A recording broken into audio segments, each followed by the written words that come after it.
النهارده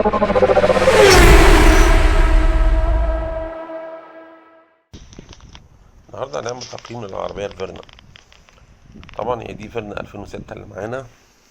لما نيجي نشتري طبعا لازم نبص على حلقان البيبان كده بالمنظر ده، تشوف فيها اي ضعضعة، فيها اي حاجة من الجناب، ولازم يكون الجنب اليمين زي الجنب الشمال. شوف كده على الحاجات اللي ماسكة البيبان دهيت. نفتح الباب اللي ورا، لازم طبعا نبص عليه من جوه. مفيش مانع خالص ان احنا ننزل الجلد بتاع البيبان دهوت، حتى لو ده هيضايق صاحب العربية مش مشكلة يتضايق، بس انت بتشتري عربية كل يوم.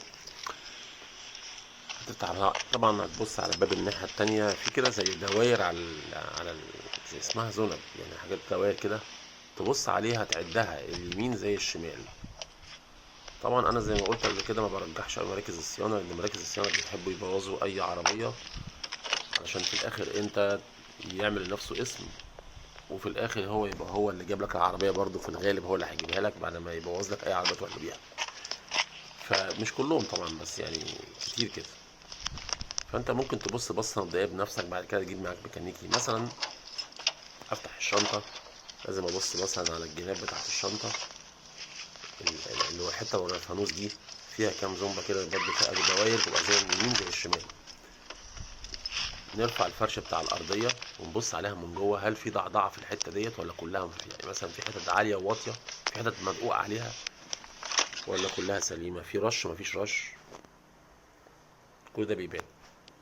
بعد كده بتفتح الموتور. الرقم ده مهم جدا، الارقام دي ساعات بتبقى فيها مشكله. لو الرقم ده فيه حاجه مطموسه مثلا او رقم مش واضح، على طول العربيه بتدق قوي. فلازم ده ناخد بالنا منه جدا في الفيرنا بالذات. او الفيرنا صد ولا اي حاجه، العربيه هتدق اي ما تبقى مشكله، تنزل نص سعرها يروح على طول. وانت بتشتري لازم تبص على الرقم ده كويس جدا. طبعا تبص على الشنب اللي هو ما بين الفانوسين، تتاكد ان الشنب دوت ايه، حالته كويسه. طبعا هي كعربية أنا يعني سعرها في السوق دلوقتي مثلا 2006 هيتراوح. النهاردة طبعا احنا بنتكلم النهاردة في 2023، خلاص الصيف خلاص تقريبا تعمل لها بتاعت 160 170 ألف. النهاردة العربيات يعني في فيرنا معدية 200 وي كمان. فبالنسبة للسعر هي عربية كويسة، أعطالها قليلة، فرملة حلوة جدا، غياراتها جميلة. طبعا بص هنا في حته كده يعني ضعضعه بسيطه معانا، واضح ان كان في مثلا تريحه ولا حاجه. ف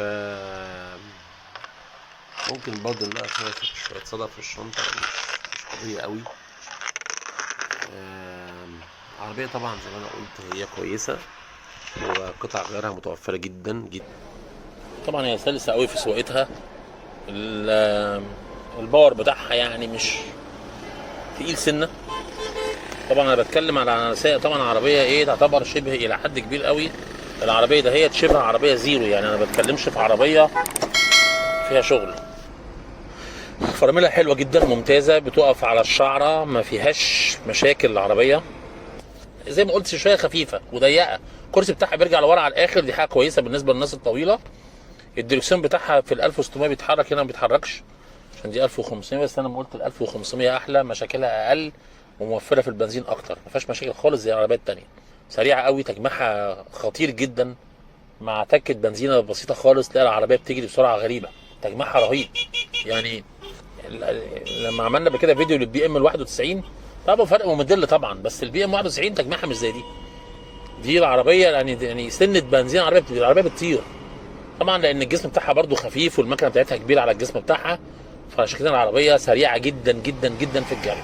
مشاكلها قليله وما فيهاش سخونيه، ما فيهاش مشاكل في المكنه. بس انا زي ما قلت من شويه في الحته دي، بس في حته ان هي ما فيهاش مشاكل، هتكبر دماغك، هتسوق عربيه حلوه وما فيش مشاكل كتير، لكن مش الركوبه اللي في بالك قوي. يعني انت قاعد على الكرسي ناشف شويه، كرسيها ناشف حبه.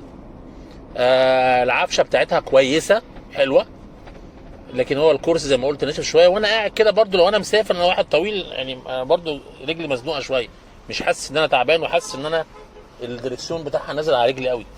طبعا التكييف بتاعها جبار جدا جدا جدا، ممتاز فوق الممتاز، مفيش سخونيه في المكنه ولا المكنه بتدردر لو انت مشغل تكييف. ما استخسرش طبعا واشتري عربيه بحاله كويسه. طيب اجيب دي ولا اجيب اللانوس؟ او الشيفروليه طبعا دي الهيونداي اوفر بكتير من الدايو في البنزين. الدايو هو البنزين، خصوصا لو شغلت التكييف، سواء كانت اوبترا اللي هم كان اصلها دايو اساسا، او كانت افيو، او كانت لانوس، او كانت نوبيرا. العربيات دي كلها بتشغل التكييف. انا شايف ان دي عربيات سيئه، ما بحبش العربيات دي انا. كلها على بعض كده غول بنزين. حتى الاوبترا ما فيهاش عزل كويس من جوه. الحاجات اللي فيها مش معمره، يعني تصلح قطعه الغيار وتبوظ تاني بعد شويه. لا انا طبعا تقول لي دايو او تقول لي شيفورليه يعني اللي هي اصلا دايو، ولا تقول لي هيونداي طبعا، او هيونداي ما فيهاش كلام، بتتباع في ثانيه في السوق. الريسيل بتاعها حلو قوي. انا لو هجيب العربيه هجيبها مثلا كوري، هجيب 2004 لحد 2006 لحد 2007 كويسه جدا. اولا ما فيهاش مشاكل في السخونيه، عربيه فوق الممتازه من كل حاجه. بس اهم حاجه طبعا وانت سايق العربيه لازم تاخد بالك من الميه كويس جدا، ولازم طبعا الصبح تسخن كويس، لان العربيه دي لما ما بتسخنش كويس بتعمل مشاكل، بتجيب مكنه وبيحصل مشاكل فيها كتير. فاهم حاجه التسخين الجيد في الصبح كده. الصيانات بتاعتها سهله جدا. عربيه لو انت معاك الفيرنا انت ممكن تطلع بيها من اسكندريه لشرم الشيخ او من القاهره لاي مكان، ما تقلقش من اي حاجه، ما تخافش منها، عربيه تثق فيها جدا يعني. بس هي مش بتاعت شاب وجاري هتجري وتقعد تعمل بيها بقى ايه يعني جري وكده. ما تركبش الفيرنا، لان الفيرنا في السكه خفيفه، بملفات خفيفه جدا. ده كان تقييمنا على الهيونداي فيرنا ال 2006. شكرا.